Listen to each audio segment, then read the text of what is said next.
has always haunted me. What you are about to hear is very disturbing indeed.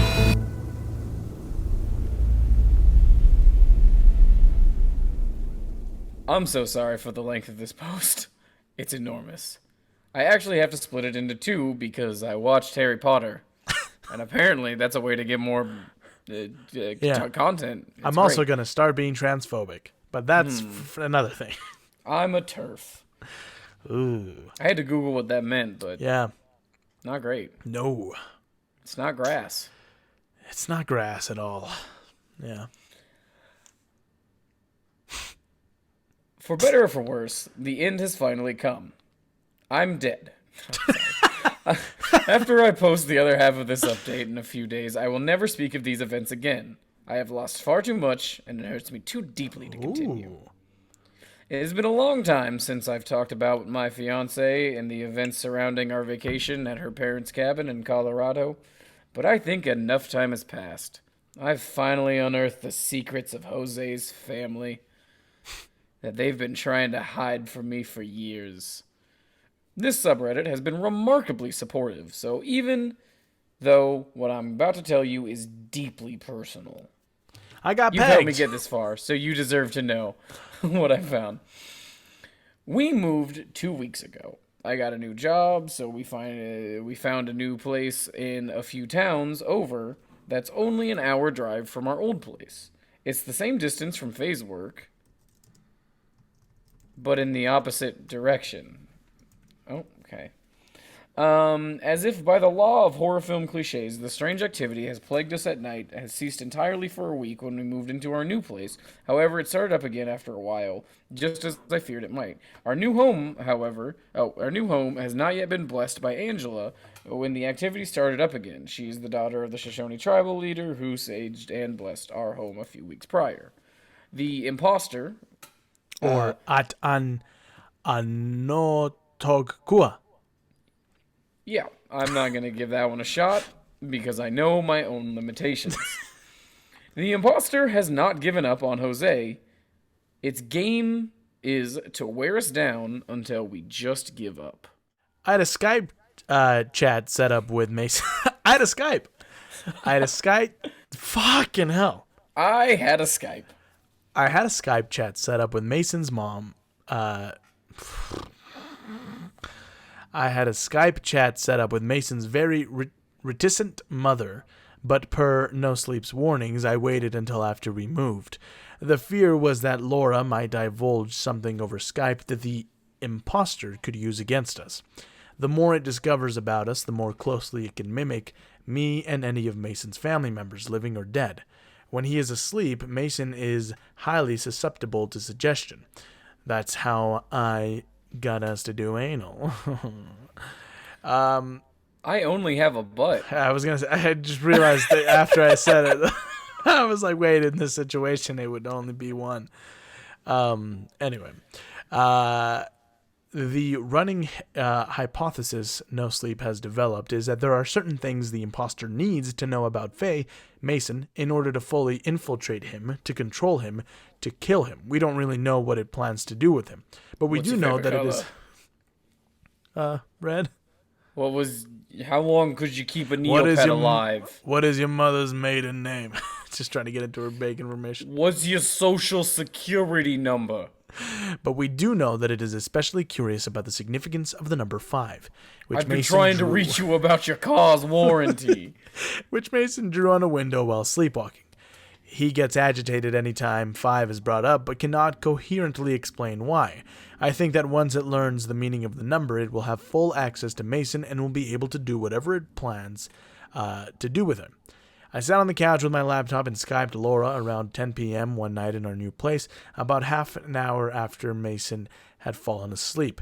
I had to be extremely aggressive in order to break Laura's wall of lies about her family past. Listen, you bitch! Christ.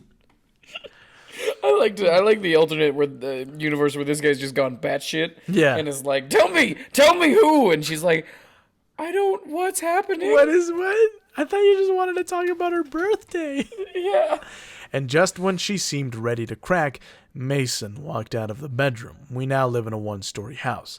It was dark in the hall, so he scared the shit out of me when I saw movement out of the corner of my eye.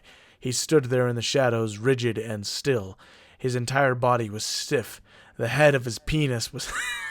This is just fan fiction. His head was craned all the way back in a painful position.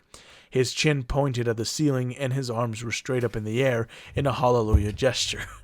My watch got caught on my headphone cable. That's a touchdown gesture, not a hallelujah. Right. Hallelujah, you have some bend to it, a touchdown. Yeah. He hadn't sleepwalked in a while now, so I immediately told Laura I'd call her back and jumped up. Mason shushed me and wiggled his fingers, arms still outstretched. He looked like a praying mantis in repose. I asked, "Mason, what is it?" He smiled and replied, "Did you know about her?" He closed his hands, and one of his fingers pointed at the ceiling. I said I didn't know what he was talking about and asked, "What? No, what?" I looked up at the ceiling and saw nothing. Mason paused. He typically pauses for long periods between sentences while sleep-talking, and then said, There's an old woman up there. She lives in the attic. She's so nice. And also, she remembered my birthday. Jesus Christ, I'm busy. We just moved. I'm sleepwalking. I can't hear you. I'm sleepwalking. I'm just telling you that she remembered my birthday and someone didn't. I'm gonna get you something. Just wait. Sleepwalking, can't hear you. My skin crawled. It felt like insects skittering under my clothes when he said that. Mason says a lot of disturbing things, and I've grown used to it. I just think we can eat them. But occasionally he still surprises me. I asked him more about this old woman, and he said, "Oh, she sleeps right above our bed." Mason brought his arms down to his sides, and his muscles relaxed. He stopped answering my questions. I walked him back into the bedroom and gently tucked him in. That night I lay awake in the dark, staring up at the ceiling, imagining the corpse of an old woman stuck up inside the drywall or dangling from the rafters in the attic.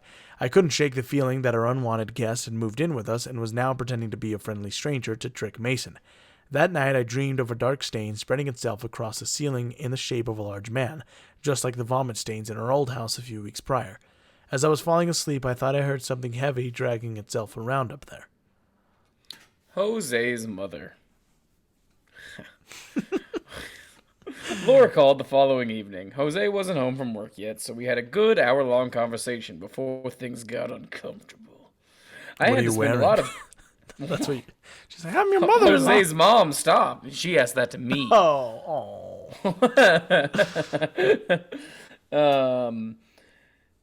I had to spend a lot of time getting her back into the emotional space where she could open up about her daughter and about her son, and when she finally did, I was astonished. It felt like the first time Laura had ever told me the truth. That lying bitch. About anything. I don't have any proof that she was being honest, but I could hear it in her voice. It is true that Jose was 5 years old when he developed his unusual sleeping disorder. But the number 5 does not symbolize that. No, it goes a lot deeper.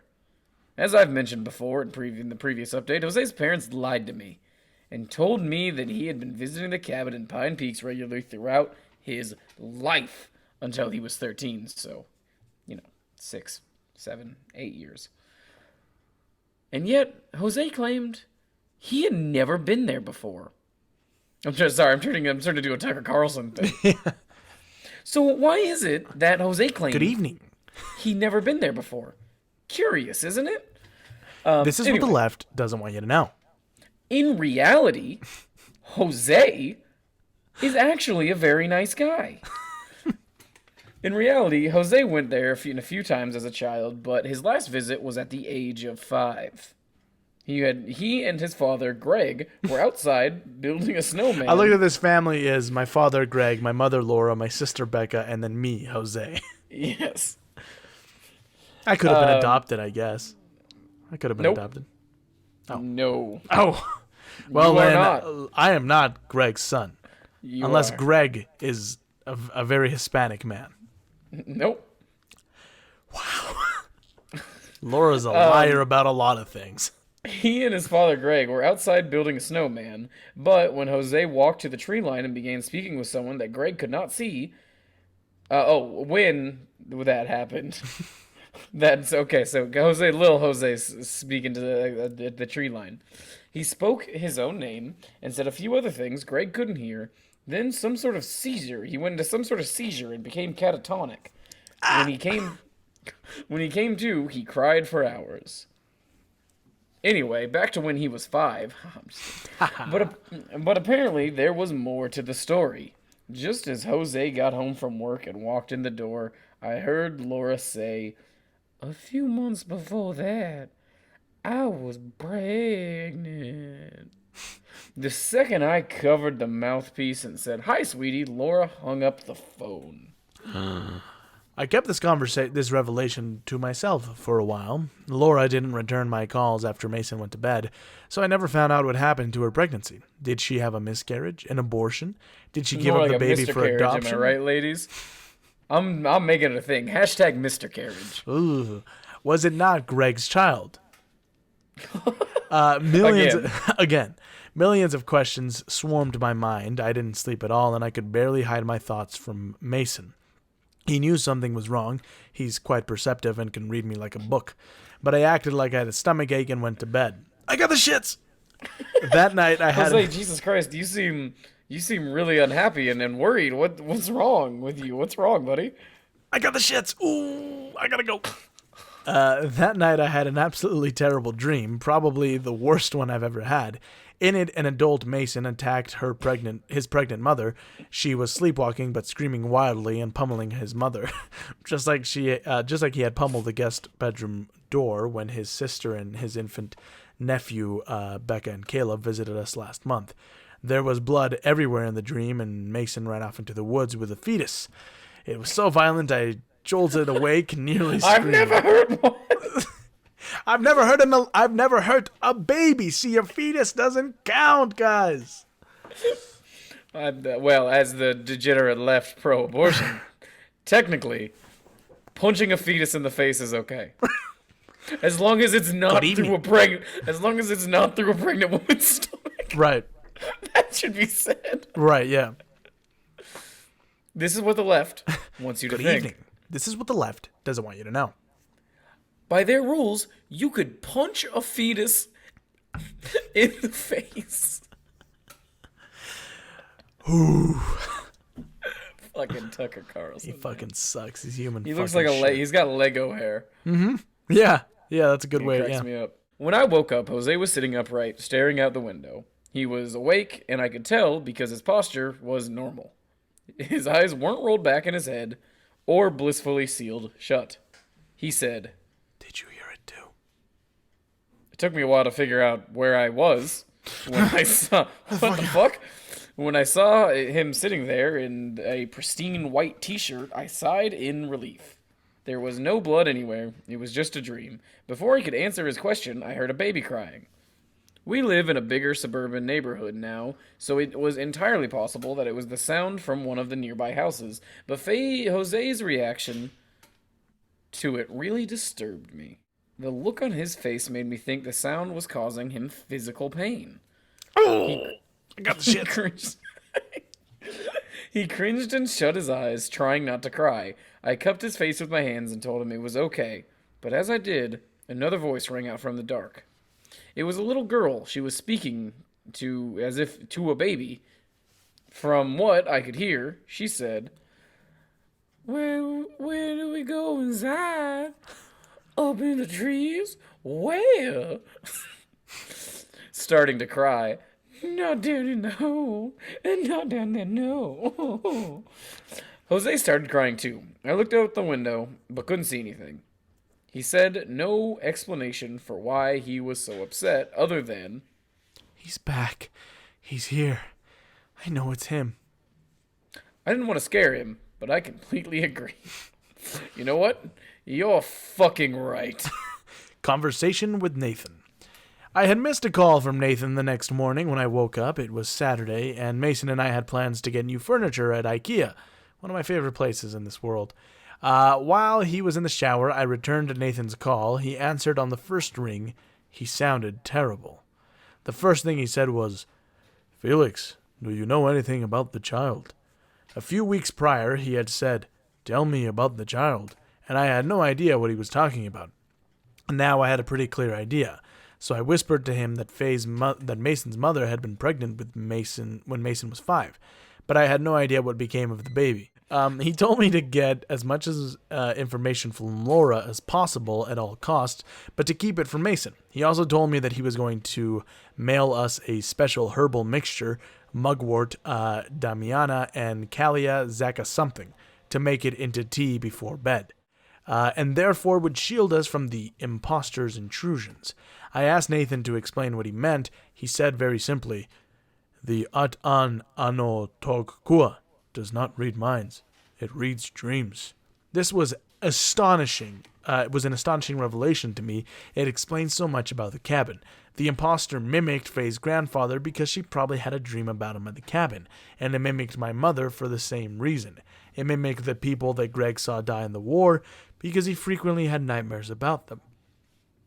The former owner of the cabin, Jennifer, heard her dead daughter's voice in the forest at night because she regularly dreamed about her. Who wouldn't have painful dreams of their own child who passed away? I would just see my cat. Yeah. I see my cat a lot in my dreams. I just yeah? would have seen her. So it's just been like, Cool. That would have been the best. yeah. The creature mimics the people it learns about through the dreams of its victims and repeats them in the forest to coax those victims outside. It also listens to the things people say while they are awake. That is why we heard so many unrecognizable and familiar voices at the same time. Some of those voices belong to other victims. The thing wanders around in the dark, pretending, learning from its target, sharpening its skills, and pretending that it is... that is how it hunts. So To since... the top, make it drop. That's a wet ass pussy. That's what I imagined. Oh. Someone had a wet ass pussy dream. Yeah, And yeah. then now that thing knows the lyrics Yeah. to wet ass pussy. So since I was getting nearer to the significance of the number 5, the information the imposter so desperately sought, Faye was in greater danger. My own dreams could betray our safety. Nathan continued, and I'm just paraphrasing because I can't remember everything verbatim. Faye is the most fascinating person the At-an Anua Tokukua has ever encountered. Her dreams are mysterious to it. She is a puzzle to be solved. And most of all, when it speaks to her through her dreams, she speaks back. I guess you could say it has a very dark fixation with her, perhaps even love. A putrid form of it, anyway. It was true. Faye mirrored the imposter's darkness. When it looked into her, it didn't find all the hopes and dreams and fears it saw in others. Instead, it saw a deep well of impenetrable darkness, and it knew there was something hidden beneath it. Whatever it plans to do with the information it seeks, it knows that 5 is the light that will reveal the bottom of the well and everything inside it. Cold sweat matted every inch of my skin during this conversation. I pressed the phone tighter to my ear so as not to miss a word. I asked, "Why does it need Mason to find the answer? His parents probably know what the number means too." Nathan said something in his native language, as though he were speaking to a person sitting in the room with him. Then he said, "His parents haven't been to the cabin in a very long time. Its connection to them is weak. Maybe it can't keep hold of someone for very long if they aren't on the mountain. After all, Faye has had her sleep disorder since she first went to Pike's Peak, but as the years passed, this entity faded from her life. It only returned when she came back." I heard the shower turn off, the glass door slid open, and Mason began moving around the bathroom. I walked outside to the patio and closed the door behind me. "But what does it want, Nathan?" I asked. "I mean, once it learns everything it needs, what does it plan to do? Nobody will give me a straight answer." Again, Nathan said something I could not understand. He was talking to someone else. Perhaps one of the elders his community was with him. "It is one of the old evils," he said. "Our people have believed in them since the beginning. When a person dies, sometimes they become a wraith, a haunting. But these entities were here long before." So many horror films Mason and I had cheerfully watched came flooding into my mind. "Oh, so like a demon," I said. I can't tell you how many movies I've seen where a family finds out that the ghost in their house is actually a demon, and for a few obscure reasons, that's much worse. I feel... Shut the fuck up, white man. These are real problems we're dealing with. This is not the Conjuring films, you fucking idiot. I felt like I was about to be given that speech. Nathan cleared his throat. "Well, no, not exactly. We don't believe in hell or any equivalent place. Our interpretation of the other worlds is very complex. But basically this type of entity, they take you away. Not your body, your spirit. They take it out into the dark away from the world and its light. So far away, eternities upon eternities away. The distance drives your spirit completely mad, and then you become one of them. That's what it does. He separates you from where you're supposed to go in the afterlife. It steals you from yourself. So yeah, good news all around. I also asked Nathan how he was coping with his father's death, and he pointed out that he sounded especially dreary today. Again, Nathan, you sound especially sad about your dead dad. fuck today. off, white man. Well, I just think that you sound so sad about it today. Well, I think you sound like a bitch today, but you didn't hear me saying anything about it. Again, I expressed my condolences and said that I was most honored to have known T-Way and that we are alive because of him. Nathan replied, Were you honored, white man? Great. Go fuck yourself. Nathan replied that he knows his father's spirit lives on through his family and in the sacred earth where they live. For that reason, he does not mourn his death. However, Nathan also said something that made my hand go cold as I clutched the phone. He said, I keep having... Freeze hand spell. I keep having the same nightmare every night. It keeps me awake when it's over or I'm exhausted. I asked him to tell me about the dream, as I had been having terrible ones lately too. He said, It's the cabin. I see it in my dreams. It's sitting there in the dark, and there's a bad storm. I'm standing at the distance, looking at it. A light turns on inside, and I walk toward it. As I approach, the front door slowly opens, and something in my heart tells me not to step inside, but I do. Every time I do, when I'm inside, the light cuts out, and it's very dark. From the living room, I can hear my father's voice calling out to me from the bedroom. He is speaking in our language and sounds happy and peaceful. He tells me to come to him and tells me that he wants to see my face before he goes to be with our ancestors. He calls me Ha'antue, my light, the nickname I was given as a child. When I go to push the bedroom open, I wake up to the sound of a child crying every time. Nathan went on to explain that he feels these dreams are a sign and that he must return to the cabin and the site of T-Way's death. I said, It could be a trap, you know. In fact, I'm sure it is. Nathan spoke once more in his language to whoever was in the room with them, and then paused. He finally said, You must be right, but it really feels like him. I made him promise not to go back to the cabin. He agreed and said he'd call me in a few days. I thanked him again for his father's sacrifice. The secrets unravel. Ooh. A few days passed in relative peace. Laura did not return my phone calls. Becca hates me. She didn't return my texts. The standoffishness in this family drives me nutter butters. When Jose and I got home from doing the groceries one evening, a package had arrived in the mail. It contained some herbs Nathan had talked about, with instructions on how to make them into tea. Not too much, read the little note. Jose brewed some up and drank it, and when he was finished, I jokingly told him, Actually, we are sending you on a vision quest. This is going to be really intense. Ha. Ha. Oh my God. She was not amused. We both slept soundly that night. No bad dreams, no strange activity outside, no weird sounds. I just cut to Nathan being like, I just put NyQuil. Yeah. I just soaked NyQuil It's into just tea leaves chamomile and tea. then dried them. It's just Earl Grey, man. I'm the light. Okay, so the next morning there was a knock at the door. So light it only woke me up because I'm light sleeping and insomniac of the family. I snuck out of bed. He sleeps a lot for someone. Yeah, for someone who's an insomniac, yeah.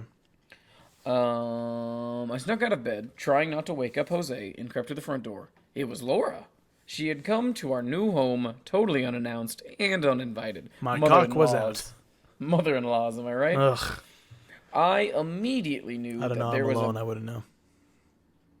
I immediately knew that there was about to be a shitstorm. I couldn't begin to imagine what she was doing here, but I knew by the look on her. I knew by the on her face. I knew by the look on her face that there was trouble. I invited her inside and informed her that Jose was still asleep, and she was actually relieved and said that she wanted to talk to me alone. And talk to your mom, Jose. Fuck off. Alone. From her bag, she produced a photo album. We sat on the couch, and she quietly apologized to me for everything, for being constantly evasive, for lying and letting us go to the cabin in the first place. I waved away her ramblings and demanded to get to the purpose of the visit. I had absolutely had enough of all this and wanted to get to the bottom of the things. Laura dropped her voice to a whisper and opened the photo album. As she turned the pages, I realized that it was actually a scrapbook. She said, "This one was his first bath. Isn't he adorable?" And he was. Mom!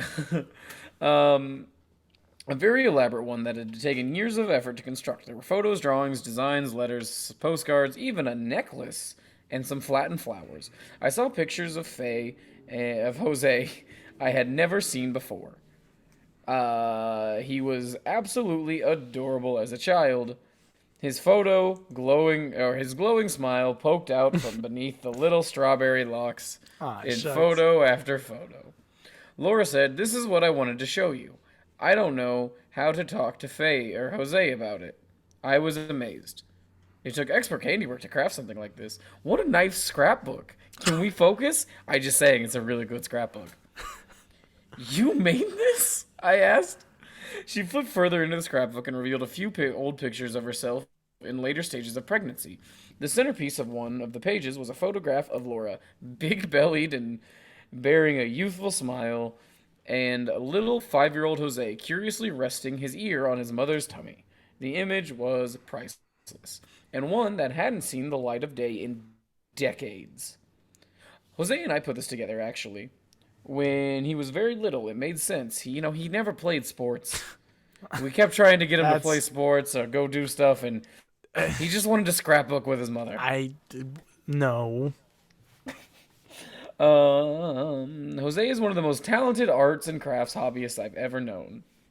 So, what happened? I asked. Laura looked over her shoulder down the hall. She obviously feared Jose would wake up. "His name was Christopher," she said, tears welled in her eyes as she spoke. When she turned the page, there was a photo of Laura undergoing an ultrasound and giving a thumbs up. "Oh, he was stillborn. A little over a month before the due date." I had no idea what to say. I felt like saying, "I'm sorry," but what felt like saying "I'm sorry" was too empty, so instead I just remained silent. "Placenta abruption. It's rare, but it happens." She scooted closer to me on the couch and set the scrapbook on my lap, then grabbed my wrist and said, "Mason, Jose doesn't remember any of this. We had never, ever, ever spoken of it." I asked him how that could be possible, given that she was certainly old enough to remember an event like that. Lauren explained that the emergency occurred while Greg was out with the girls. The paramedics rushed Laura to the hospital, but the baby could not be saved. When she and Greg finally decided to break the news to their daughters that Christopher died, Becca was heartbroken, but Jose did not react. It was as if they were telling him what they were telling him simply didn't register. Laura would say, "Do you understand that Christopher is never coming home?" And Jose would say, "Yes, Mommy," with a blank expression. This went on for weeks. The only thing that went on longer was trying to teach him how to tie his shoes. Actually, I was a slow learner. Jose would occasionally... I could do it to an extent, but I didn't do it the way my dad taught me, and he was very mad about it. He's like, "You don't do it right." I'm like, "They're fucking tied." No, he'd fucking untie them. "No, you did it wrong."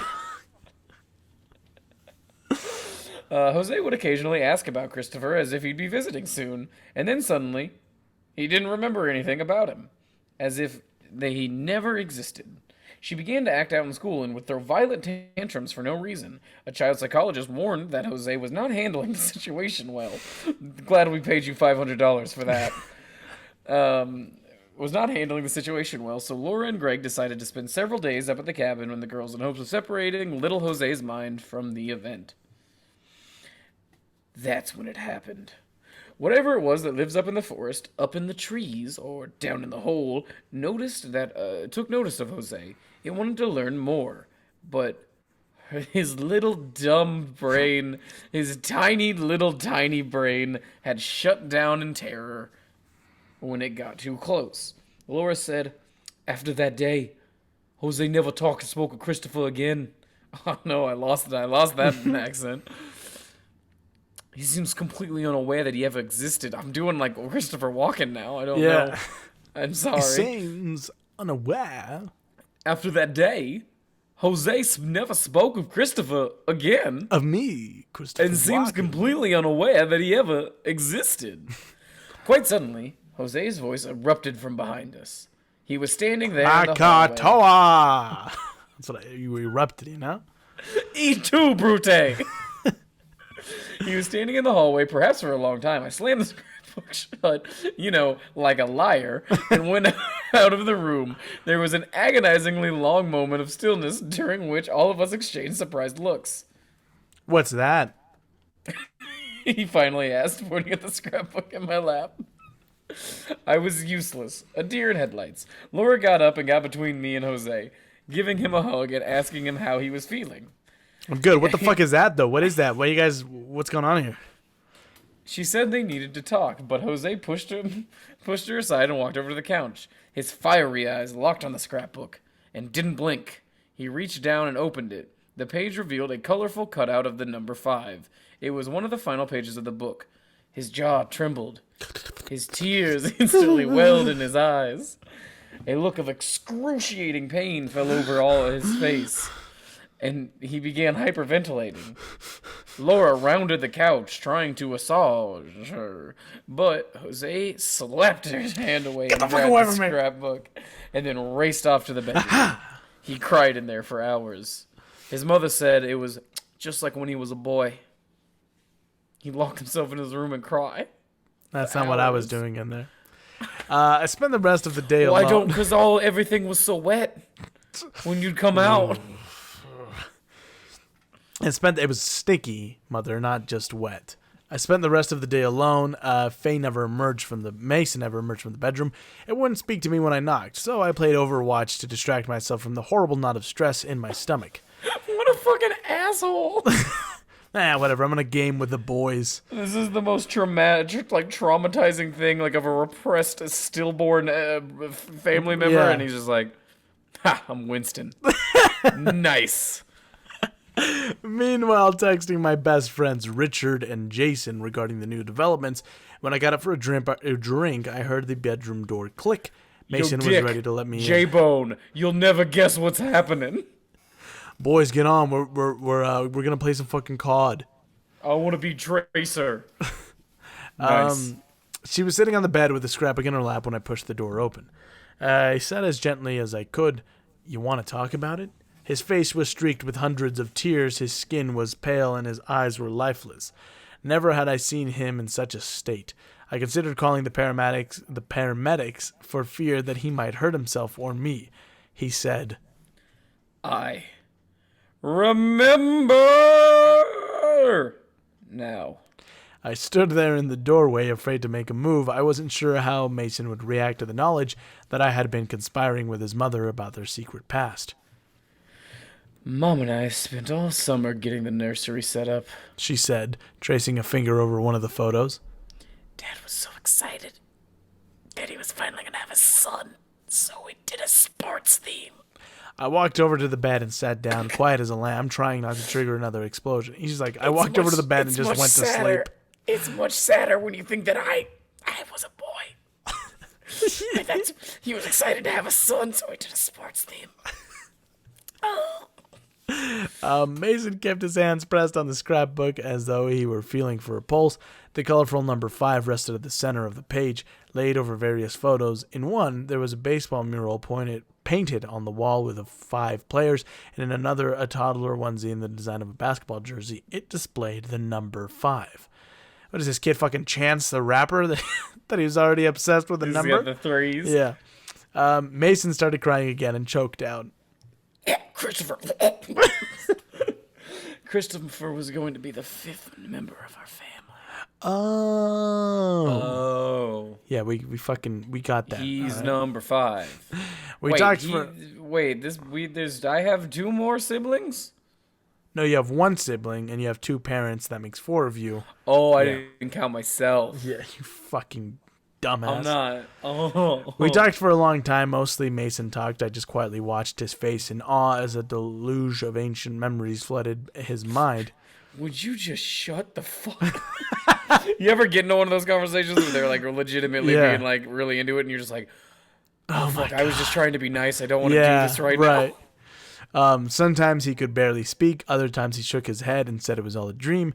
His denial rose and fell in waves, and he grasped at all the faded images in his head and tried to describe them to me with great strain. A tomb had been unearthed, and Mason was excavating it despite the pain it wrought on him.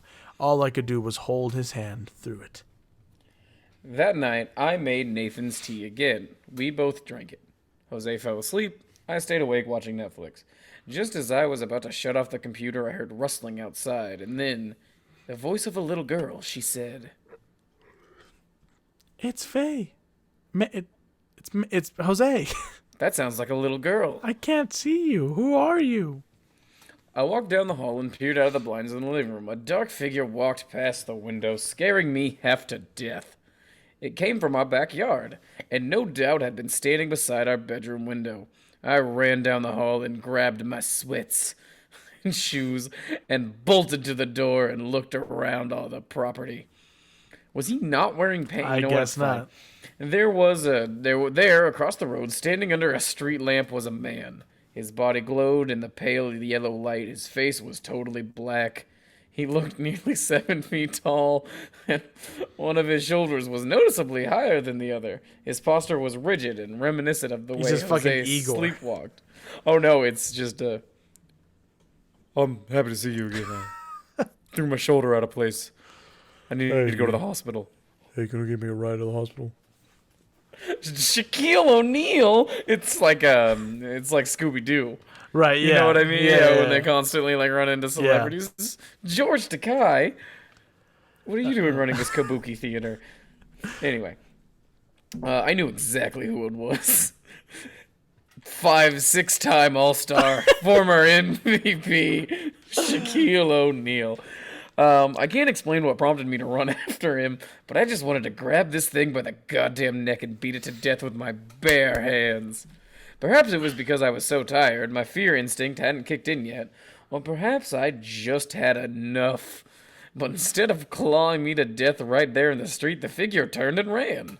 I chased him, screaming at the top of my lungs to stay the fuck away from me and my family. Get out of here, Shaq! You can't come, you can't visit us anymore. What the hell, man? I thought we were friends. The thing moved fast, but limped with a freakish gait.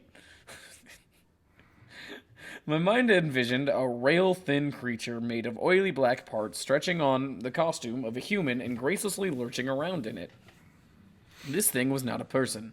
Its movements were animalistic, its strides far too long. It breathed, wheezed air like an antique accordion. And the stench that dragged behind it stinged my nose. It smelled like a wildfire. "No woods for you to fuck around in here," I screamed. Lights flickered on in all the houses around me as I chased the figure. It practically galloped its way across 20 feet ahead of me. I chased it down for 2 blocks. It rounded a few turns and finally bounded over a chain-link fence into the community park, where there were no lights. I couldn't see a damn thing, so I had to run all the way around to the other side to get in. The only thing I could see was a silhouette. The figure stood there in the empty field, shrouded by the night, gazing up at the moon. The silver outline of its body indicated that it was facing away from me. One of its hands twitched wildly. The other one was gnarled up like driftwood. The sight of it out here, so far from help, unnerved me. I approached it still, committed to ending this nightmare tonight, one way or another. My courage evaporated about 10 feet from the figure when it issued a growl I can't even describe. It was so deep it felt like my ribcage as much as I heard it. I stopped in my tracks and managed to say, "You will never take her. You will never have Jose. You will leave us alone forever. Go back to that fucking mountain and bury yourself in a mine." It growled and then gurgled a wet laugh. What's your name? Oh, that was him. Yeah, whatever. It asked in my voice. Oh, wait. What is your name? It asked in my voice. It had been practicing. It's perfect now. May I come in? How do you carry on a conversation with an entity that's basically a demonic parrot? I said, much louder than before, "You will leave us alone and go back to the mountain. Jose will never be yours." The imposter emitted the shrieking of an infant. The sound startled me and felt so wrong, coming out of the forms of such a large man. Then it said, in a voice of a child, "You go down in the hole. That's where he'll pull you." "Look at me, you piece of shit," I said. I tried to sound menacing. But I knew it, but in reality, I am a coward. Most people can sense it. There is no doubt about it. The imposter knew it too. Then it said something that I did not expect. Its sound threw me off so much my head spun. "Tell me about the child." It said, Nathan's voice wafted gently from its throat. "Tell me about the child." Before I could speak, the imposter whirled around and squared off with me. There is no words to express the combination of shock and instant despair that I felt. My knees came straight out from under my body, and I fell into the wet grass. Staring down at me, boring into me with lidless eyes, the face of Nathan, my friend, protector, son of the man who had given his life to help me. Now his skin was hard and bruised. His scalp flayed, his eyes tormented. He'd been stretched over a skull that didn't quite fit, and a body that rattled with loose collected bones. That's a fucking horrifying image. A slimy black liquid dribbled down its arms. Perhaps it was blood. It was too dark to tell. It spoke the phrase in the language of Nathan's people, the same one Nathan uttered over the phone the last month that made us sick. I began vomiting profusely as I lay on the ground. "Tell me about the child," it said one more time, then smiled.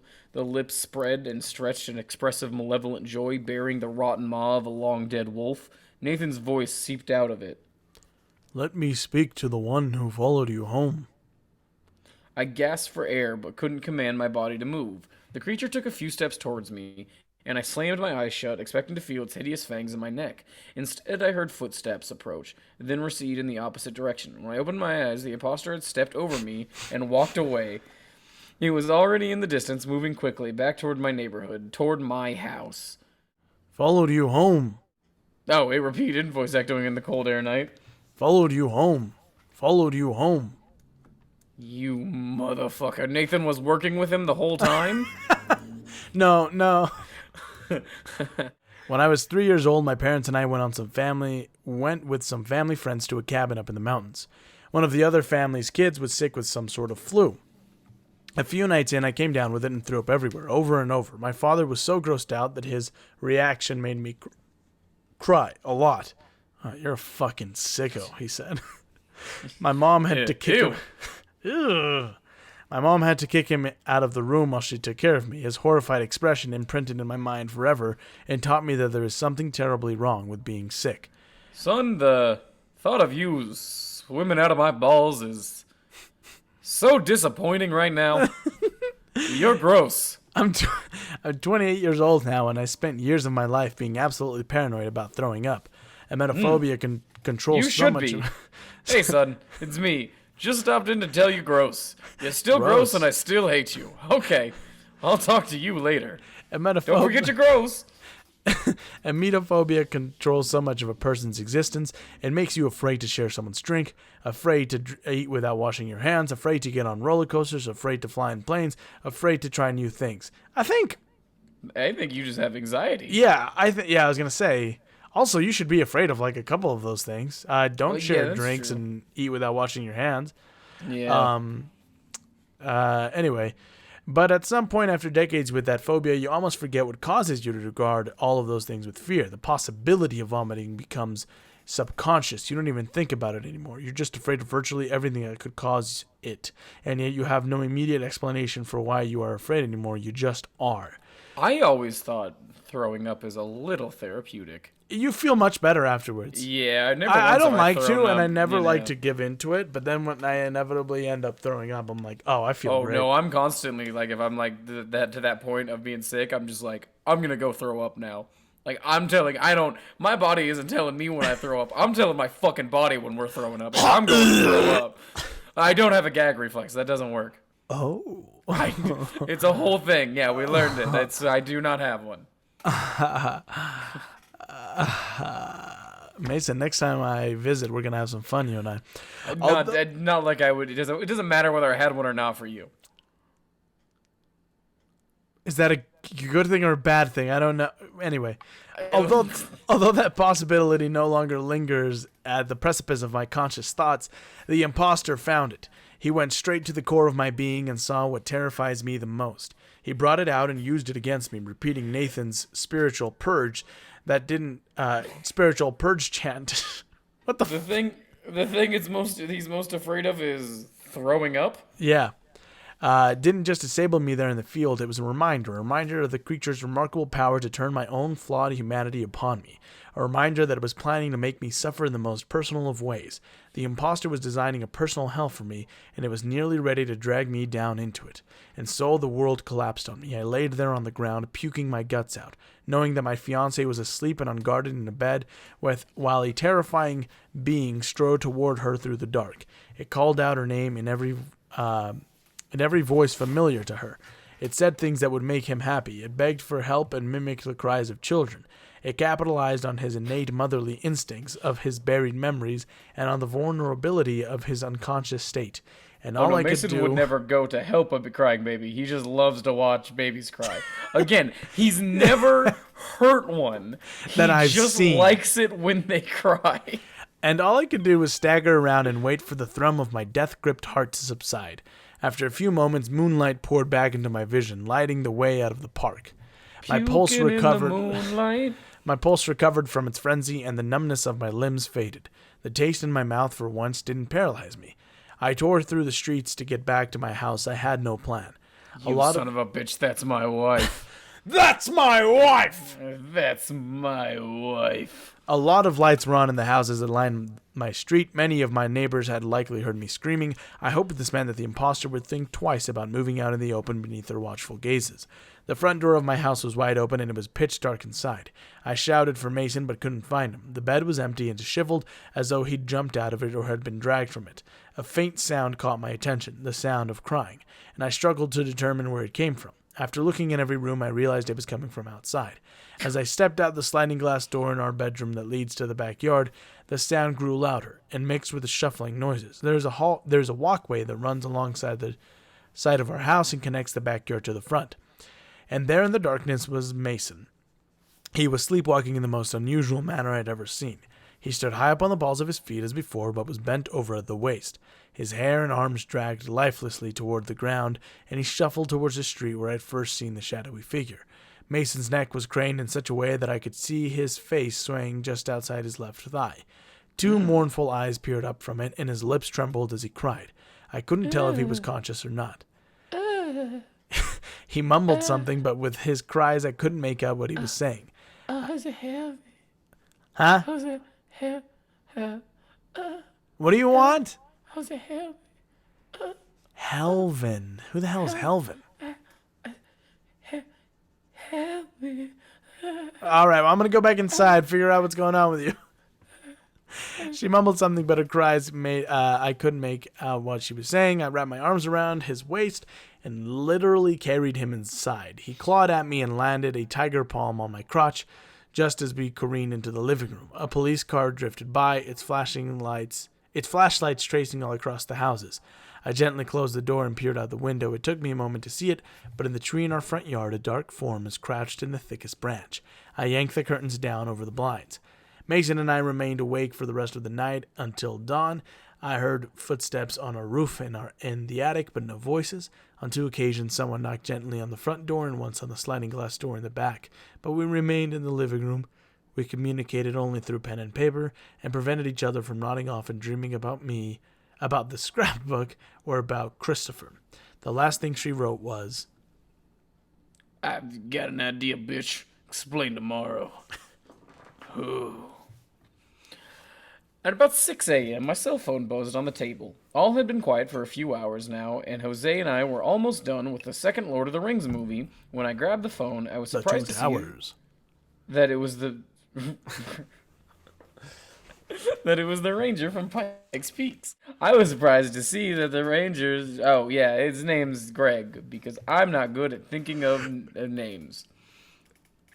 We hadn't spoken in a while, and I immediately feared that his calls were confirmation of the grim likelihood that Nathan was dead. Oof. He skipped all pleasantries and said, "You better sit down."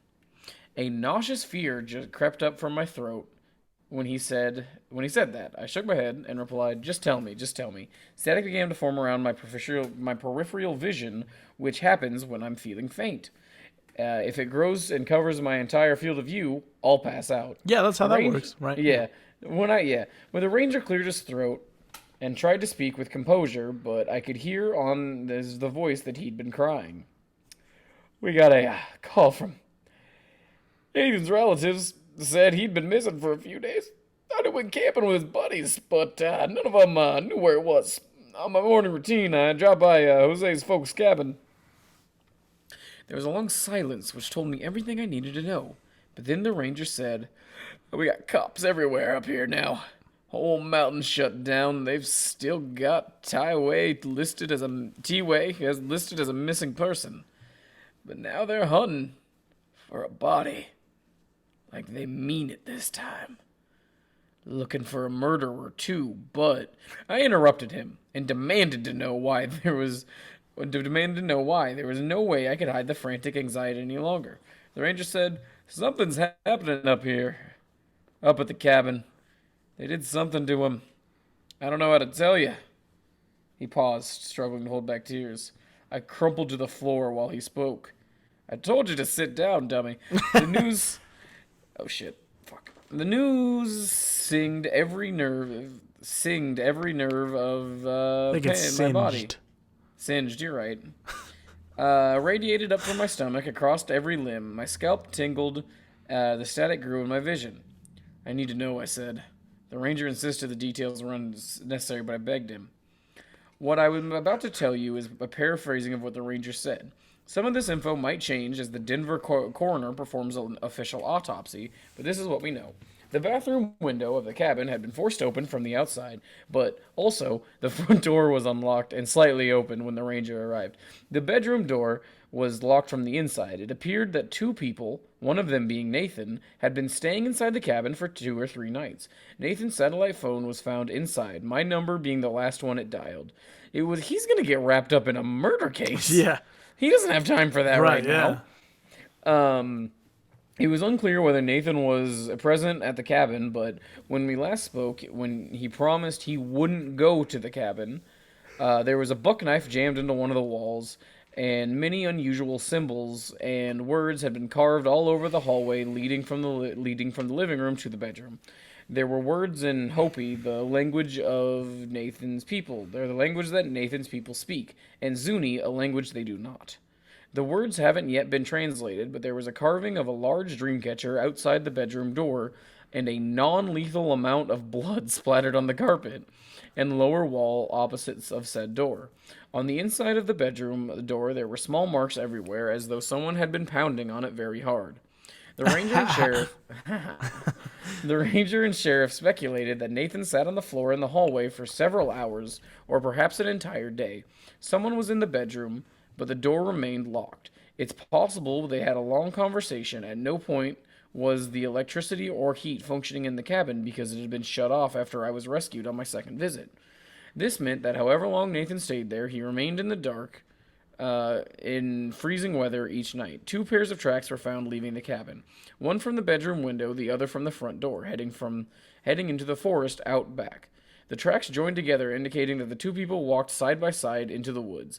Nathan's body was found by the ranger's dogs approximately a quarter mile in, buried upside down with his legs erupting out of the soil at the knee.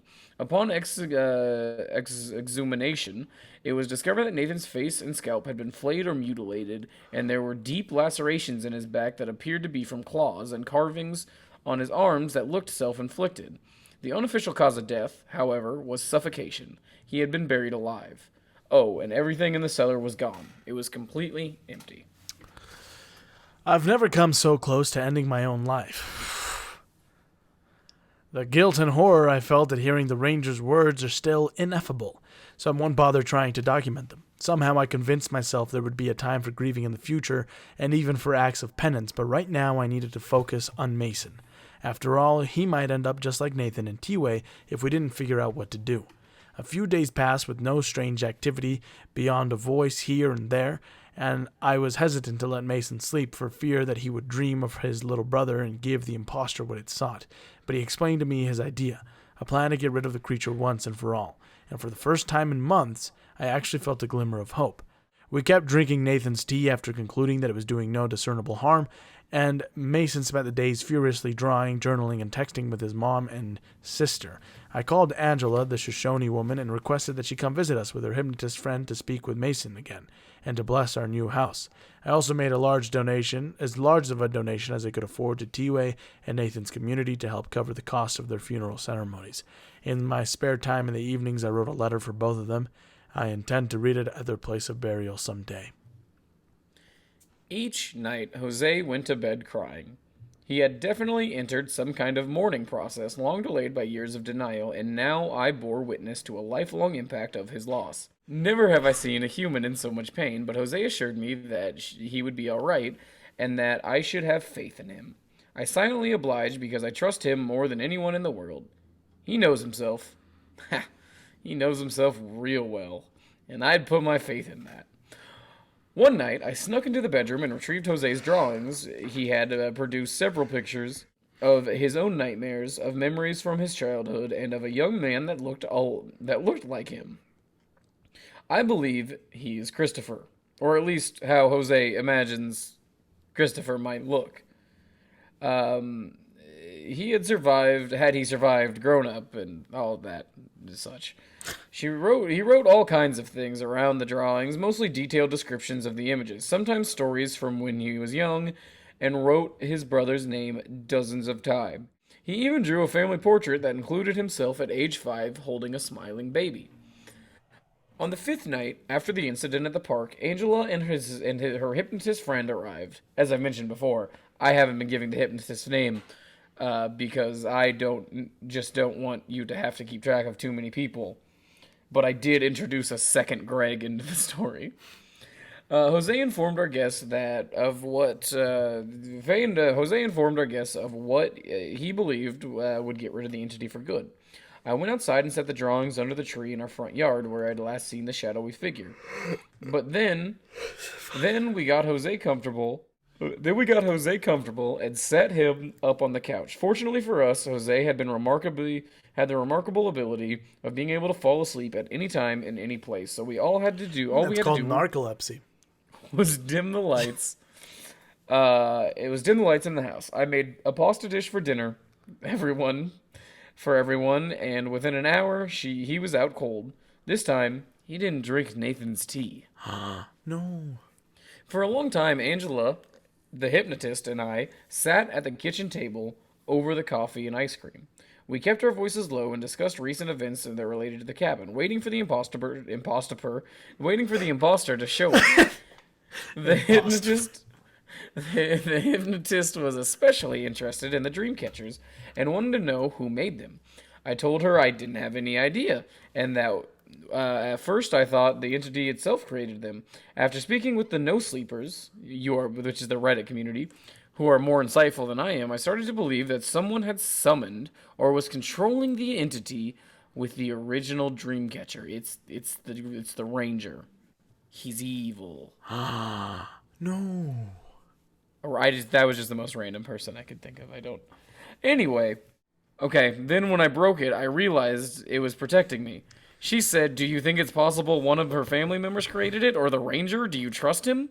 Anyway. Many people have speculated that T-Way and Nathan were not honest with me, or not who they said they were, but I honestly hadn't considered the Ranger himself could be behind all this.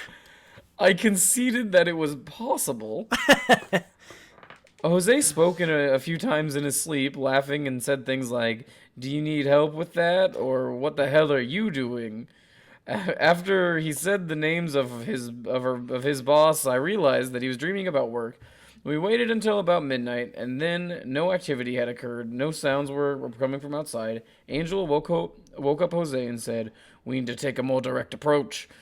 The two women propped Jose up hospital bed style and began to hum a beautiful song. Angela intermittently spoke in her native tongue and traced lines with her finger across Jose's forehead. The hypnotist occasionally raised her hands to the air, then touched Jose's shoulders. After several minutes, my fiancé went limp. His head slumped back on the couch. His arm dangled to the floor. Finally, he opened his eyes, which were now rolled in the back of his head, and began breathing rhythmically. The hypnotist said, "Who are you?" Oh my god, I'm having an asthma attack.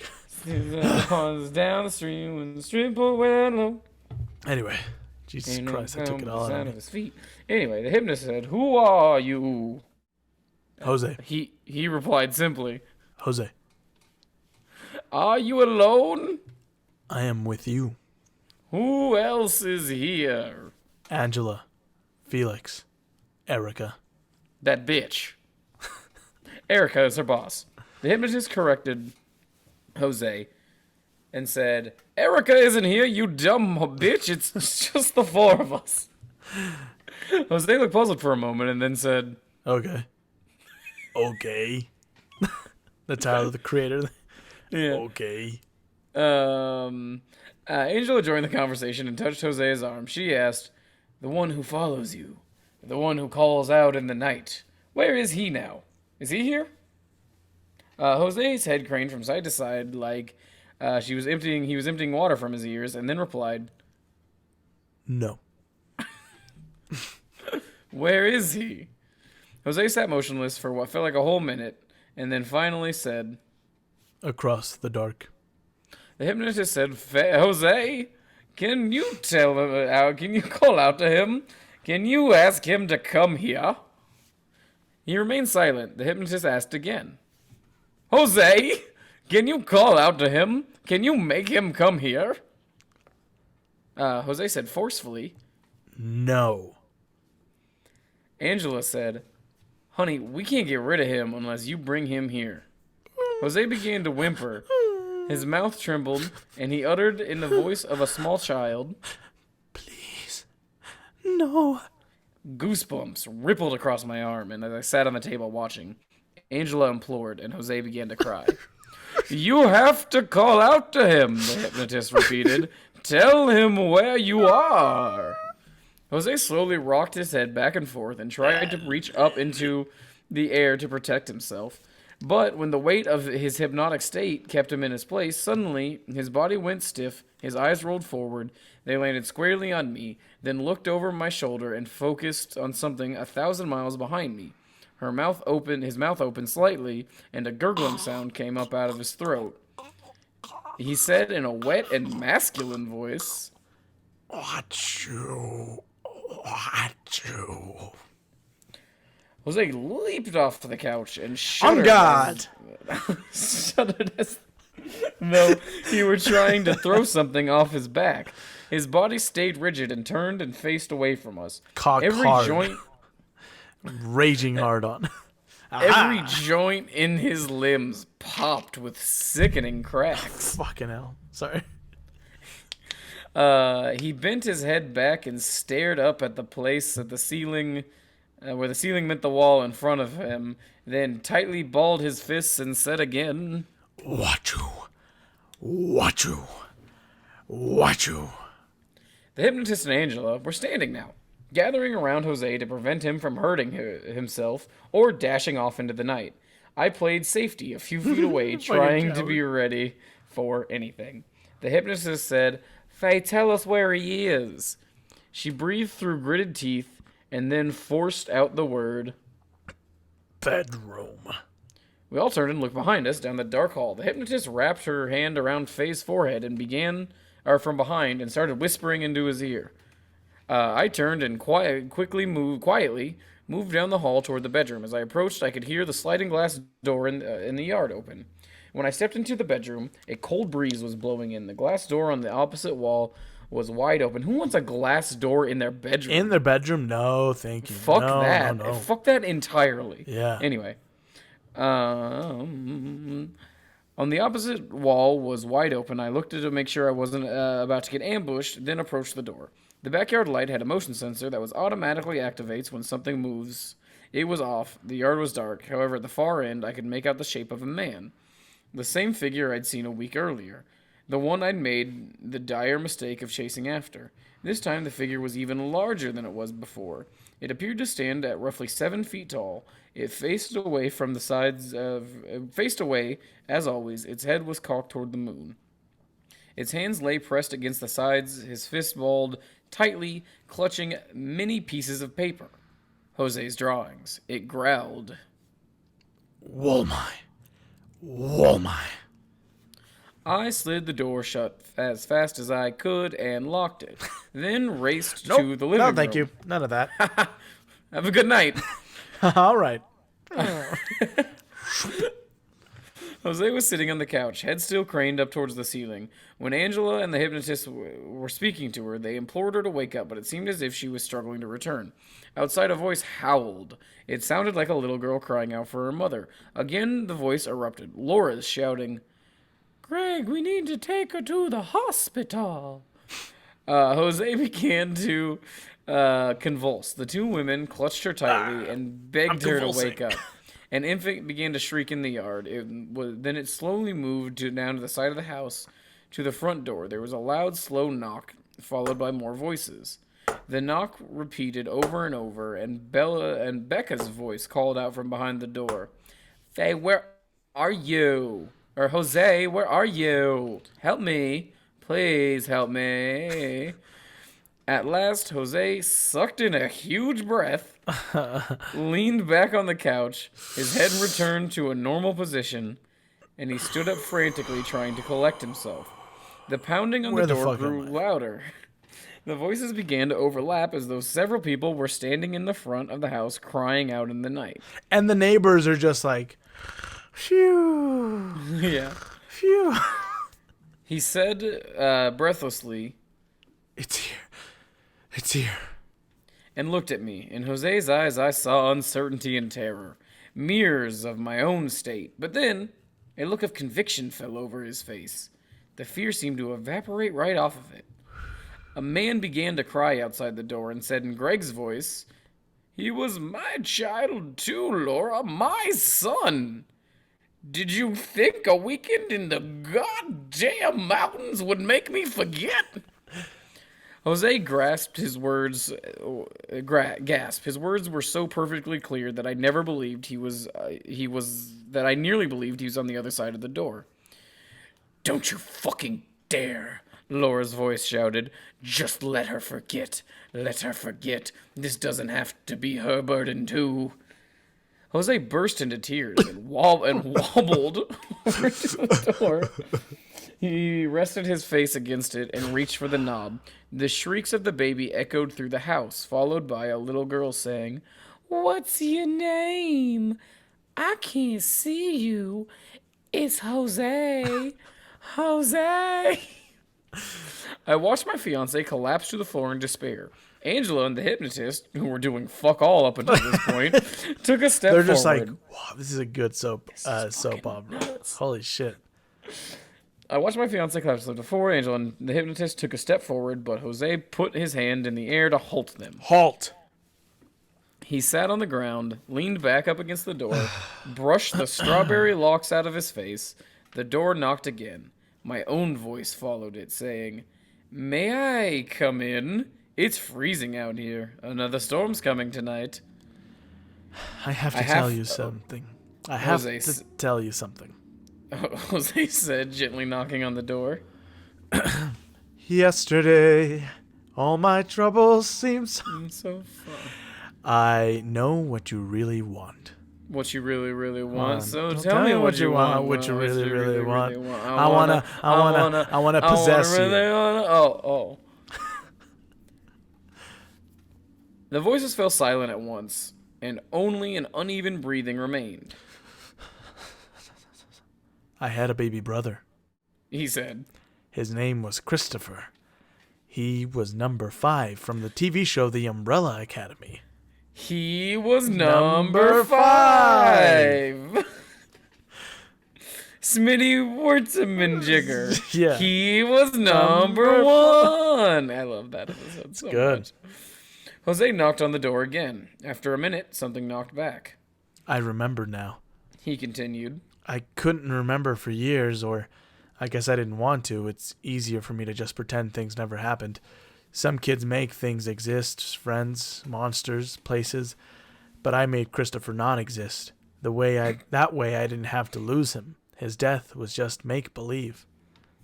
A long, slow scratching noise resounded through the door. The thing outside was dragging a claw across the wood like it was drawing a picture. Jose put... That was the scratching noise. Oh, it sounded like drumming, but okay. Jose put his palm on the door, feeling the weak vibrations from the scratching. Jose, are you fucking this monster? Think so. For a long time. It's a glory hole, and the creature stuck its dick through the door. Ugh. For a long time, the number was all I could remember. I knew it meant something more, but every time I thought about it, my whole body would hurt. I'd feel sick, and then I'd just fall asleep, or if I was dreaming, I'd just wake up. I always knew it meant something more. The doorknob rattled, and a wet clunking sound. Ugh. I don't know what a wet clunk is. I don't even Yeah, know. that was probably good. The imposter was gnawing at it from the other side. The clatter of 100 jagged teeth rose in vile symphony across our living room. He was stillborn. Do you know what that is? He died inside my mom. All this time I've avoided burying Christopher, but you finally helped me realize why it's time I laid him to rest.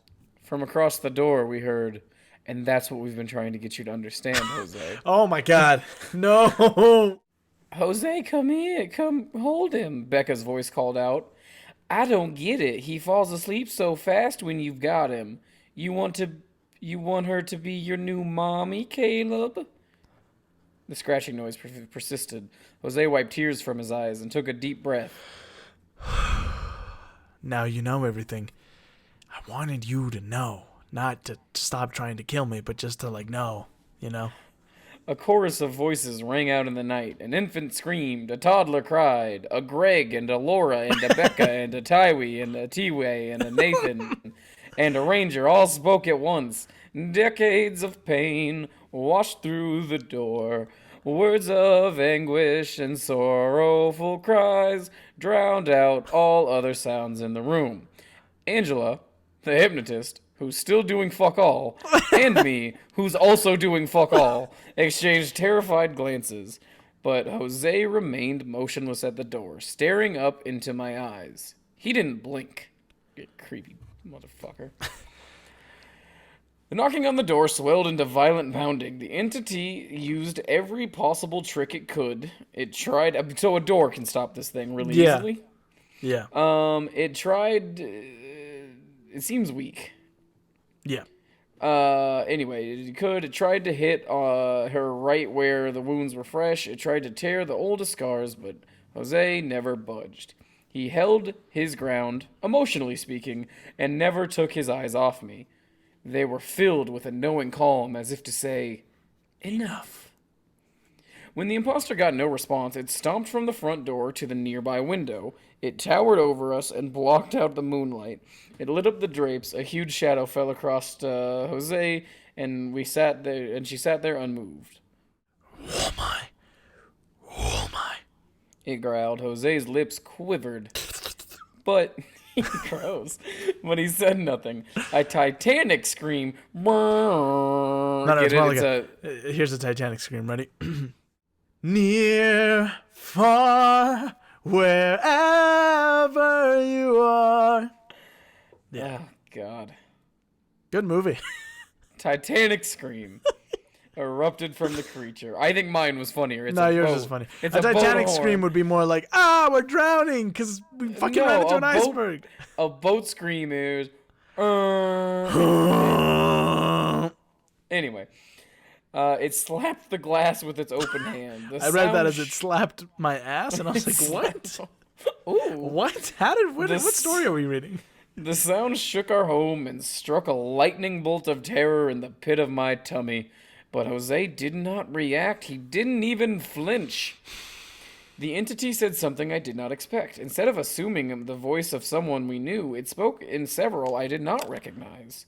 It spoke only one labored sentence, but each word was uttered in a different tongue. I walked 1,000 years across The dark. to find you. He just stole this from Dracula.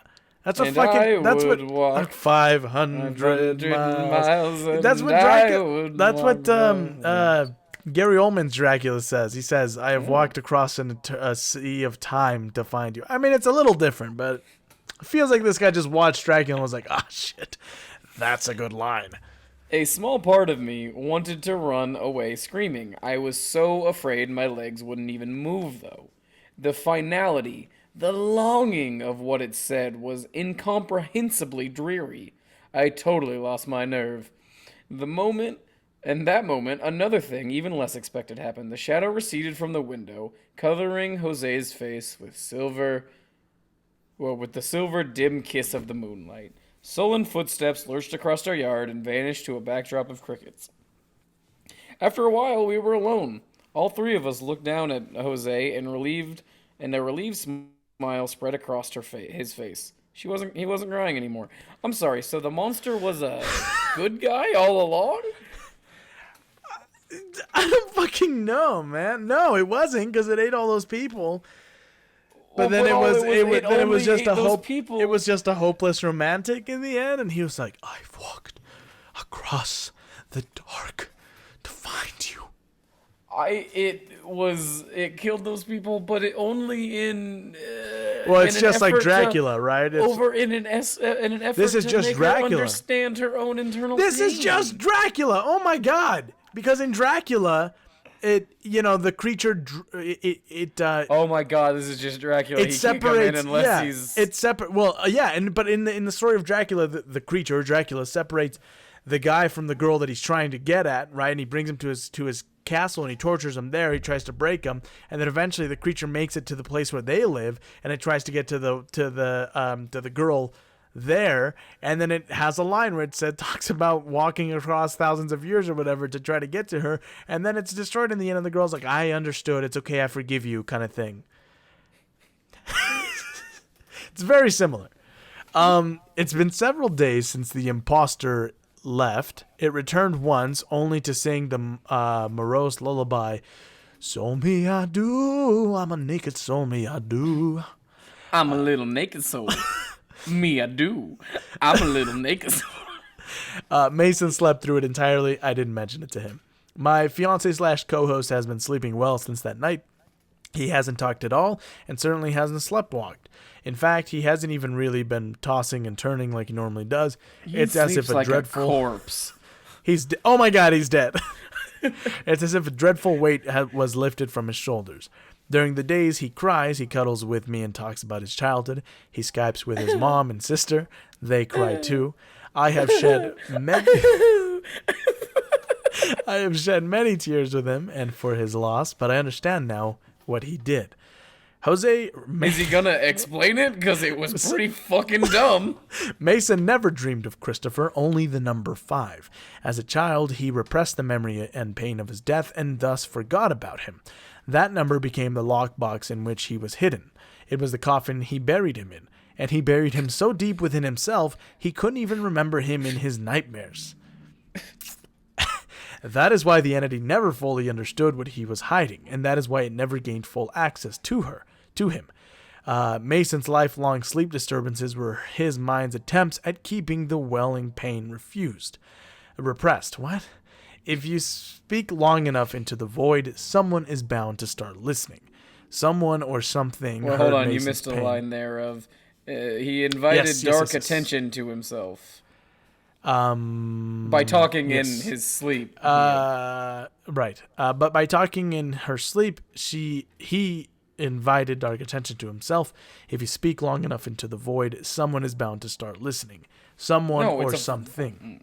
It's a void, so It's no. a void, so no. Someone or something heard Mason's pain and saw it as a weakness. It saw those cracks in his heart as a passage into his soul, and so it chose him. The imposter became transfixed with my fiancé/co-host, not because he was an easy target, but because he was a monolithic puzzle box of torment, a challenge, a worthy opponent. I honestly do want a monolithic puzzle box of torment on my gravestone. That's pretty good, right? It's a pretty good gravestone, yeah. I remarked early on in these stories that one of the things I love most about Mason is his intelligence. He has an artistic creativity that allows him to see things in ways I do not. He realized that the imposter is sus, knew it could tug on her puppet strings. I had to get one more in. By delving into the darkest parts of his mind, in all those hidden places there were weapons to use against her. Him, to weaken him, to wear him down, but instead of burying his secrets deeper, he unearthed them and brought them into the light. By moving Christopher and the number that represented him from his subconscious into his waking thoughts, Mason unleashed a tidal wave of forgotten pain upon himself, but also he took away the imposter's power over him. He cut off his own puppet strings, and now there was nothing left for the creature to grab onto, and so it left. So wait, this is confusing. So the monster's whole thing was it needed to find out what number 5 meant. Basically, because number 5 was pain, right? Well, basically, she had pain in her heart. Yes. So and that's what got its attention, right? Because it's a nosy motherfucker. So but basically, its goal was to find that out. Right? Yeah, because what it was basically. He saw Faye, and then there was this mystery there, and he was like, I fucking want to know what this is. It was like, why are you so sad? He was just so intrigued by what this hidden sadness and around the number 5 was. And so for years he wanted her. Was he trying to take her to hell? Well, yeah, but in the process... Was he trying to take her body? Yes, because in the process of doing that, he would finally have that answer. So he wanted to possess her because of the pain or whatever. But he didn't want to. He just wanted to possess her. Sorry. And steal her soul more just to find out the answer to the question. No, sorry. Than he wanted. He needed to find the answer to the question to get her soul. So the only reason he was obsessed with her for so many years was because, like he said, he saw her as an actual challenge, and he was like, fuck, like I can't get this last bit. I need to crack this girl. Yeah. Okay, but then we told the monster the right, and then it was just like he needed to take. Yeah, right. It should have still wanted to take her, but I guess it was just like, oh well, that's not nearly as interesting as I thought. It just seems like the answer was, let's tell him the thing he needs to take my soul. And when they did that, he was like, cool. And then just left. Yeah. That's why I'm saying he was more interested in getting that answer than he was about possessing her. I guess he was, yeah. Literally, he murdered 6 people. Yep. All in the effort of just learning what 5 meant to this woman. Yep. Cool. I've also shed tears for my dear friends T-Way and Nathan. Perhaps I can never convey the warmth of their personalities and the sincerity of their hearts, but I trusted them entirely, and do not believe they had anything to do with the foul thing that stalked my fiancé for all these years. Their deaths are immortal wounds on my heart, and I will always carry the agony of their loss. I want it to hurt as a permanent reminder. They have given so much to me and asked nothing in return, only that I preserve the goodness of their people in my memory. By writing about their altruism and sacrifices, I am trying to fulfill that promise. May their spirits live on in the sacred land they protected. We may never know for sure who built the dream catcher at the cabin, or the one in the trees outside my old home. Right now, I believe that they were built by different people who live on Pikes Peak. Some of them wanted to protect fools like me who venture into that mountain without understanding its significance to the Indians living there. Others perhaps wished to harm them. Maybe even Angela herself built one for us. Maybe you can't tell the person they're designed to protect, or else it doesn't work. Faye's ring, Mason's ring, has also been the topic of heated debate, whether or not it is cursed, what should be done with it, etc. For now, my fiancé/co-host does not wish to part with it, but he might consider it if anything happens again. It is still a precious family heirloom and the symbol of my devotion. Whatever taint it may carry. I guess what I mean is we still don't have all the answers, and the unfortunate thing is that we may never. The true nature of the entity and a full explanation of what happened to us might remain a mystery, but in time, I believe I will come to understand more about this terrible ordeal. We plan to head back to Colorado in a few weeks to spend time with Mason's parents, to pay our deepest respects to T-Way and Nathan's community, and to witness the bulldozing of the cabin.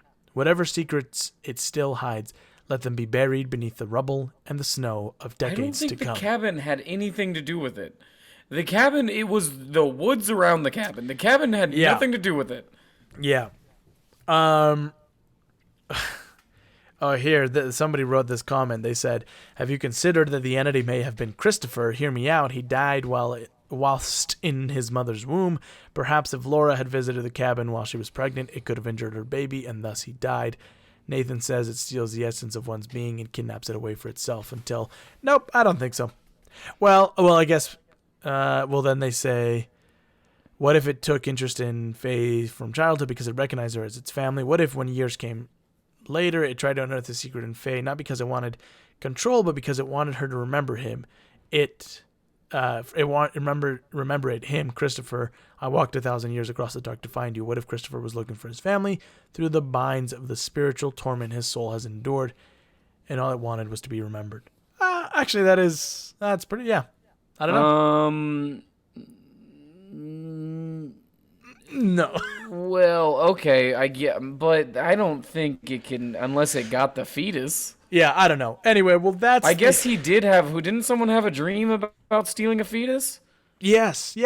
I bet that's probably it. Maybe. I don't know. What do you think of it in the end, now that we've read the entire story? I feel like it's not over. I feel like there's going to be more added to definitely this, for sure. The fact... Well, and I bet you that's probably what happened in the book. But the fact that he says, who knows what's going to happen with the ring? Maybe it'll cause something again. I'm like, so it's something else. Maybe maybe my agent said depending on the sales of this book, a second book. Maybe there's a follow up and another Native American legend comes. Maybe the more books that are bought, the better chances we find out this mystery. I don't know. But I got weird. He didn't end it great. No, I'm gonna be honest. It's interesting because like the park sequence, right? Got me excited because I was like, oh, there's going to be like a physical showdown between that monster to death. Yeah, beat the monster to death. And then it's just like, oh. Yeah, that was weird too because that would be a real scene that pisses me off in a movie too. Yeah. Where he chases the monster out into a field and then the monster turns, talks to him, steps over him and goes back to the house. Yeah. And it'd be like, why didn't we just do this at the house? Mm-hmm. But it was, then again, I also feel it's a little bit like Lost, where like, there probably wasn't really an ending that was going to satisfy, you know what I mean? Right. The mystery was the point of this, so answering it was bound to be a letdown at some point. Right. You know? Yeah. But, well, everybody, thank you for coming on along this journey with us. We probably have split this into two parts at this point. So this is the end of the second part. Thank you for listening, and we hope you guys enjoyed this reading of My Romantic Cabin Getaway by Mr.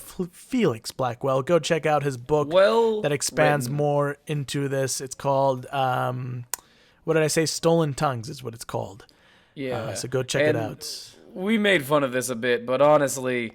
I mean, he wrote a fucking novel for free, right? And that's super cool. So good job, Felix. Yeah. That's super great. Yeah. We're sorry we shouldn't have made. We're sorry if we were too mean, but we appreciate what's it's been also done all here. in good fun. We don't actually attacking the character of this man. You know? No, it was incredibly well written, especially for something on the internet like this. Right. It was very well done. It was super cool. Thank you for spending all that time. If you liked this one, guys. If you like this one, recommend more creepypastas for us to read in the future. We'll have to make sure that they're shorter ones. But go ahead and write into captainslogcast@gmail.com to do that, or on our social media where you can find us on Twitter and Instagram as Captain's Log Pod. But anyway, that's the end of this bonus episode. Thank you everybody for listening, and we will see you next week for a main episode. A main series episode. So, thank you everybody, and we'll catch you next time. Bye. Bye.